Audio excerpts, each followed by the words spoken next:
nk'uko twabivuze mu kiganiro cyatambutse, kugira ngo ugire aho uva ugire n'aho ugera bisaba kugira amahame ugenderaho. Rimwe na rimwe iyo utabashije kugira amahame ugenderaho, ushiduka wagendeye ku mahame abandi bishyiriyeho. Mbese aho ngaho ushiduka wabaye nk'umucakara wabo.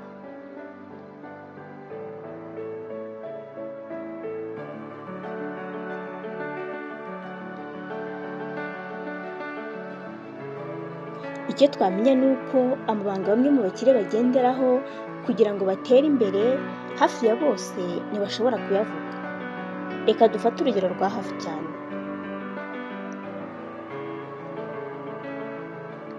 Benshi mu bari kumva iki kiganiro mufite abakoresha, abo twakwita ababosi banyu. Ese haba hari uwo bosi we yaba yarabwiye amabanga yakoresheje kugira ngo agere kuri ibyo byose? Nubwo yaba hari, ndabizi ko atakubwira byose, kuko birashoboka ko abikubwiye wacika intege zo gukomeza gukora ako kazi ke, ukajya gukora nk'ibyo we akora, mbese ukikorera. Aha ngaha bosi wawe ashobora kuba yahomba umukozi, cyangwa se wenda agahomba umuntu w'ingenzi muri bizinesi ye, kandi wenda ari nawe watumaga bizinesi ye itera imbere. Nk'uko twabivuze, bamwe mu bakire kugira ngo bagere kuri byinshi, hari amabanga bagenderaho, mbese amahame bagenderaho, ku buryo batifuza ko bamwe mu bakoresha cyangwa se abakene bayamenya. Nawe niba wifuza kumenya ayo mahame abakire batifuza ko abakene batamenya, ndakurarikira kuza kubana natwe kugeza ku musozo w'iki kiganiro.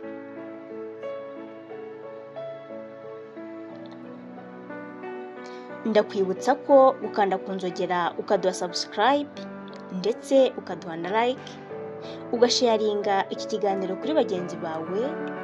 Waba hari n'icyo wifuza kutubwira ukatwandikira comment. Ibi ngibi aba ari umusanzu ukomeye uba uduhaye. Nk'ibisanzwe mugiye kubana nanjye Bayizere Colette. Ikaze mu kiganiro. Reka duhere ku ihame rya mbere abakire batifuza ko abakene bamenya. Abakire ntibifuza ko wamenya ko ubumenyi bwo mu ishuri ntaho buhuriye n'ubumenyi bwo hanze.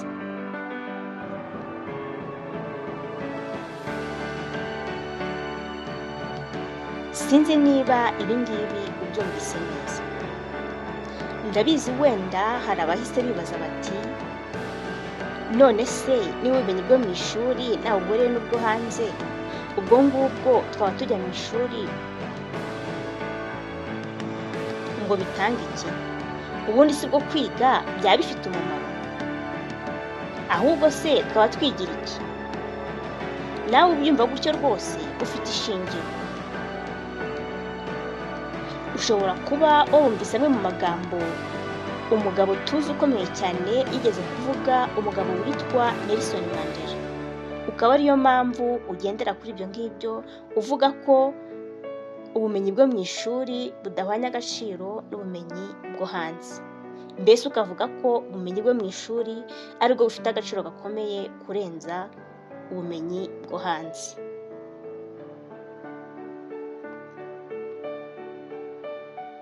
Uyu mugabo tuzi ukomeye cyane witwaga Nelson Mandela yaravuze ati, "Education is the most powerful weapons which can use to change the world." Bishatse kuvuga ko uburezi ariyo ntwaro ikomeye cyane ishobora kugufasha guhindura isi.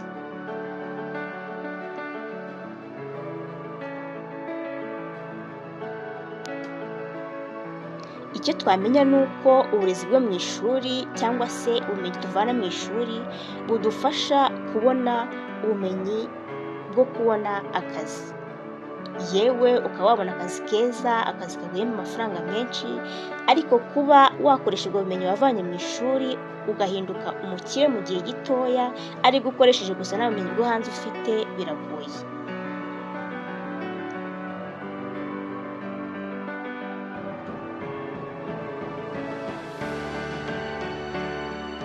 Aha ngaha icyo abakire bakora, bafata bwa bumenyi bavanye mu ishuri bakabukoresha mu bumenyi basanganywe, mbese bakabufatanya kugira ngo babashe kugera ku ntsinzi. Icyo gihe iyo babifatanyije byombi bibaha kugera ku ntsinzi byoroshye, kuko baba bafite ubumenyi bwo hanze bakabufatanya n'ubwo bavanye mu ishuri.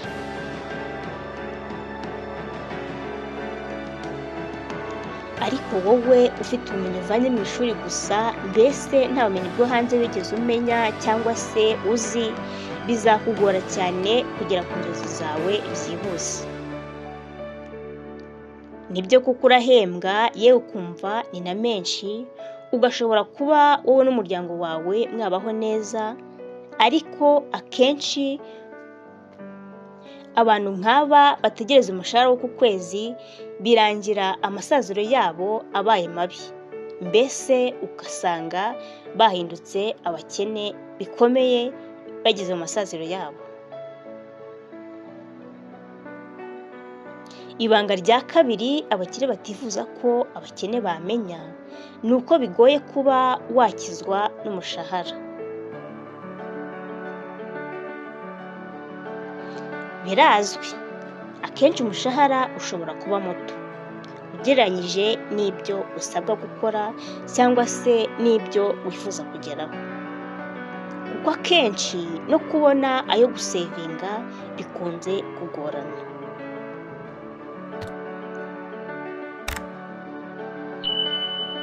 Hari igihe ufata amafaranga bitewe n'ibyo wifuza gukora, kandi mu by'ukuri wabonaga ayo mafaranga ari menshi ariko ukayoberwa aho anyuze.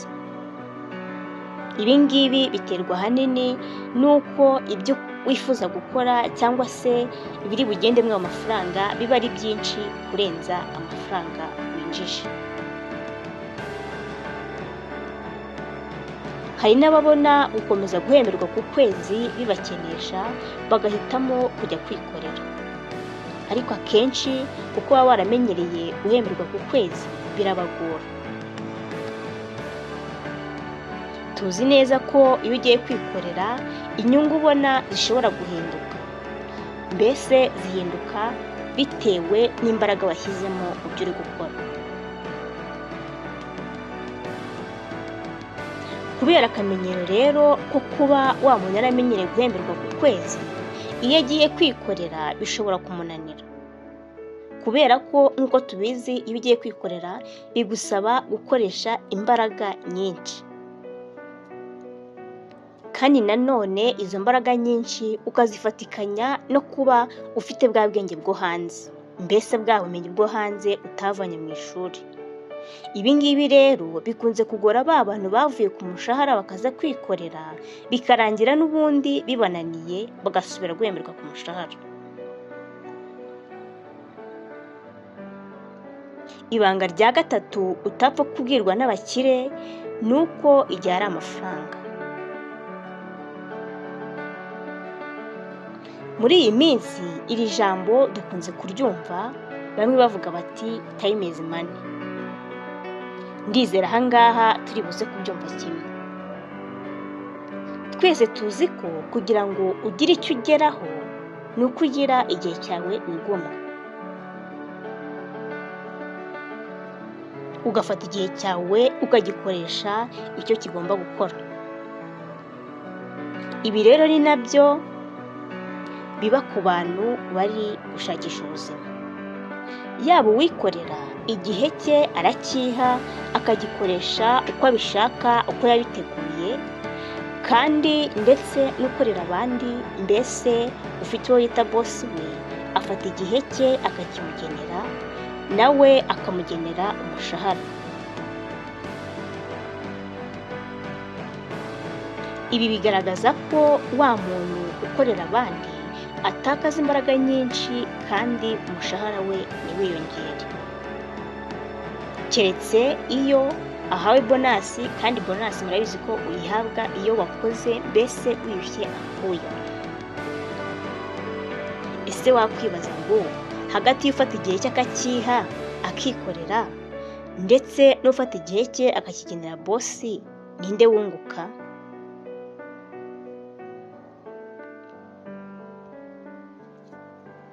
Ibanga rya kane utabwirwa n'abakire ni uko kwizigama bishobora kuguhindurira ubuzima. Iyi ngingo ni nziza cyane ariko abayumva ni bake. Impamvu nta yindi, ni uko bitewe n'umushahara babona cyangwa se n'umushahara umuntu aba abona, bigoye kubonamo ibitunga umuryango we cyangwa se ibimutunga ngo abonemo n'ayo yizigama. Icyo twamenya ni uko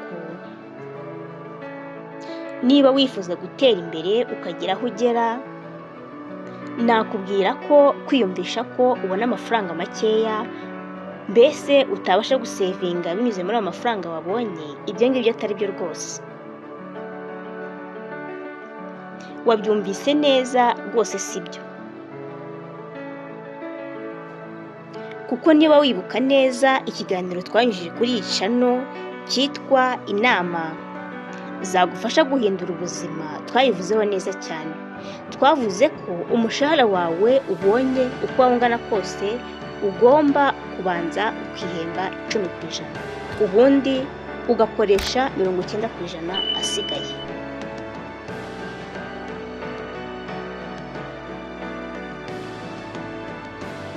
Niba waracikanwe n'iki kiganiro cyangwa se ukaba uri mushyashya kuri iyi channel yanjye, ndakurarikira ko wakora subscribe kugira ngo utazongera gucikwa n'ibindi biganiro tugenda tunyuzaho.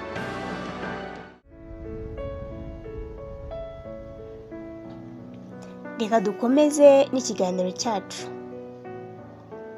Icyo tugomba kumenya ni uko imyitwarire tugira ku mafaranga dufite uyu munsi ariyo igena ejo hazaza hacu. Ibi bishatse kuvuga ko amafaranga yose waba ufite, mbese ayo waba winjiza yose, umenye ko gusevinga ari ingenzi, ubundi ubone kujya mu bindi.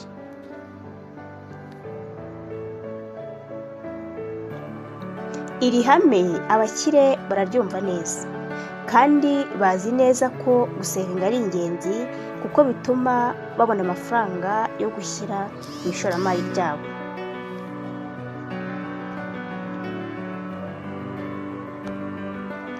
Ibi rero biragoye cyane kuzumva abakire babibwira abakene, kuko bazi ko babikubwiye ukabimenya byatuma utakaza imbaraga n'umuhate washyiraga mu kazi kabo, bityo nabo bakabura umukozi w'ingenzi.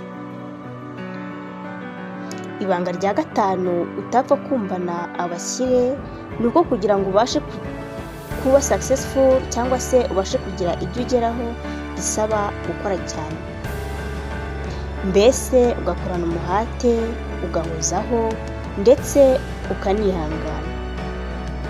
Icyo bishatse kuvuga ni uko iyo ufite intego kandi ugakora cyane, mbese ugahozaho, bigufasha kugera ku ntsinzi cyangwa se kugera kuri ya ntego wihaye.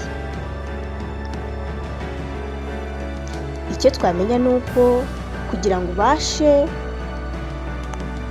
guhozaho bisaba kwihangana. Izi ntambwe uko ari 3, gukorana umuhate, guhozaho ndetse no kwihangana, bitewe n'uko zigoye kuzigeraho, bizakugora cyane kumva abakire babibwira abakene.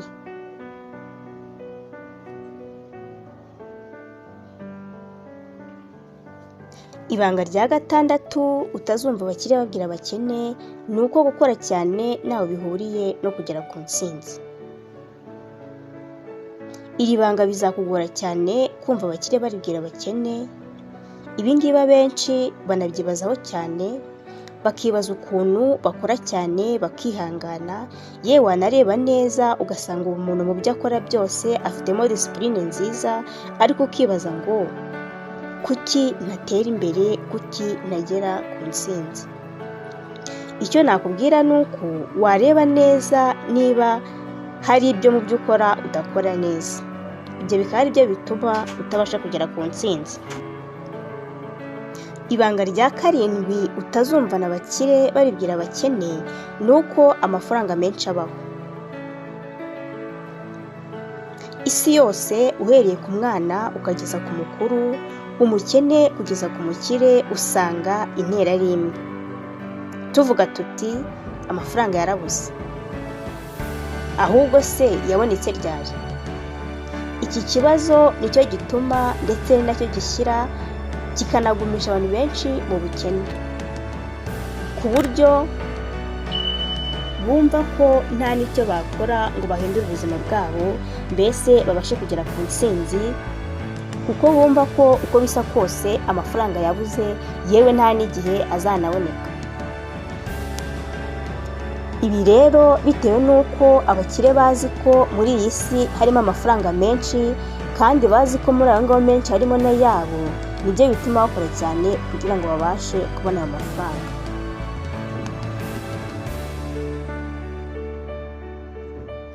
Ibanga rya munani utazumva abakire babwira abakene ni uko amafaranga atakaza agaciro, cyangwa se icyo twakwita inflation. Ese wakwibaza ngo amafaranga atakaza agaciro ryari? Ese ubundi atakaza agaciro byagenze gute? Hari igihe ufata amafaranga amwe wagiye wihemba nk'uko twabivuze mu biganiro byatambutse, cyangwa se amwe wagiye ubika, igihe kikazagera ukumva ko amafaranga yatakaje agaciro, bitewe n'uko utigeze uyashora cyangwa se ngo uyashyire mu bintu byunguka, kuko akenshi wagiye ugira ubwoba bwo kuyashora, mbese utinya ko wahomba nayo ukayabura. Ikindi kandi uko bwije n'uko bukeye amafaranga agenda atakaza agaciro. Niba wibuka neza kandi ukaba usobanukiwe n'ibijyanye n'amafaranga, mu mwaka w'ibihumbi 2013 idolari ryaguraga amafaranga 650 y'amanyarwanda. Kugeza ubu ngubu idolari ubwaryo ihagaze amafaranga 1300 arenga y'amanyarwanda. Ibyo reka tubireke twirebere hano mu Rwanda. Mu gihe cyashize iyo waga ufite byibuze miliyoni imwe, wabashaga kugura ikibanza cyangwa se inzu nziza mu mujyi wa Kigali. Ariko ubu ngubu nubwo waba ufite amafaranga yikubye gatatu ayo ngayo, biragoye ko wabona inzu nziza cyangwa se ikibanza wifuza mu mujyi wa Kigali.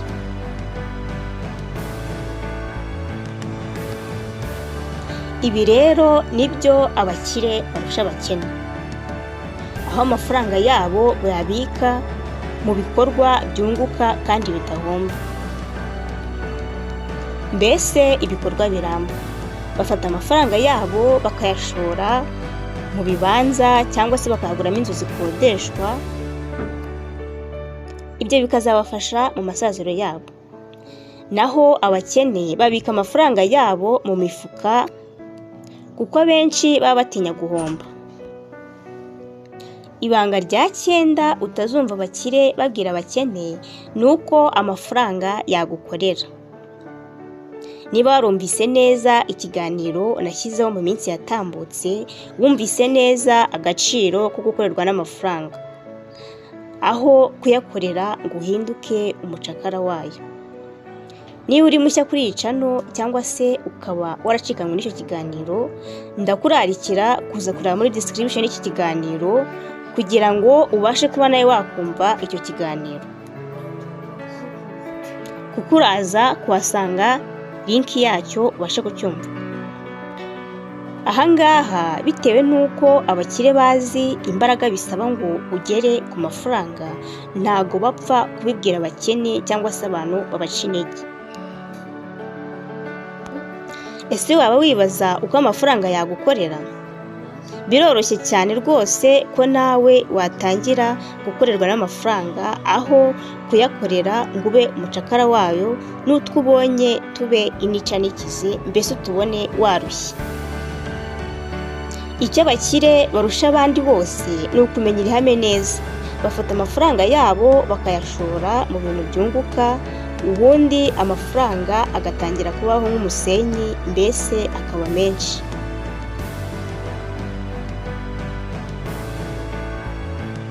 Ibanga rya 10 utazumvana abakire ni uko kugaragara nk'umukire bidasobanuye ko uri umukire. Ibyo ndumva turi kubyumva kimwe, bitewe n'aho isi igeze ndetse n'iterambere tugezemo, usanga umukene yifuza kugaragara nk'umukire, kandi nanone igitangaje ni uko usanga umukire nawe atemera kugaragara nk'umukire cyane. Ushaka kubisobanukirwa neza wajya kuri za social medias, uramutse ubonye amafoto ahari wakwibaza ngo ese nta mukene ukigaragara mu isi?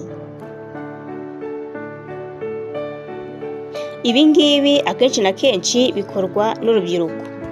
Akenshi usanga urubyiruko rwifuza gusa n'umukire runaka, ugasanga uko yifotoza, uko yambara bijya gusa neza nka wa mukire yifuza gusa nawe, kandi mu by'ukuri adatunze amafaranga nk'aye. Ibi rero nibyo bigaragaza ko kuba wasa n'abakire bitagaragaza neza ko, cyangwa se bitumvikanisha neza ko waba uri umukire koko.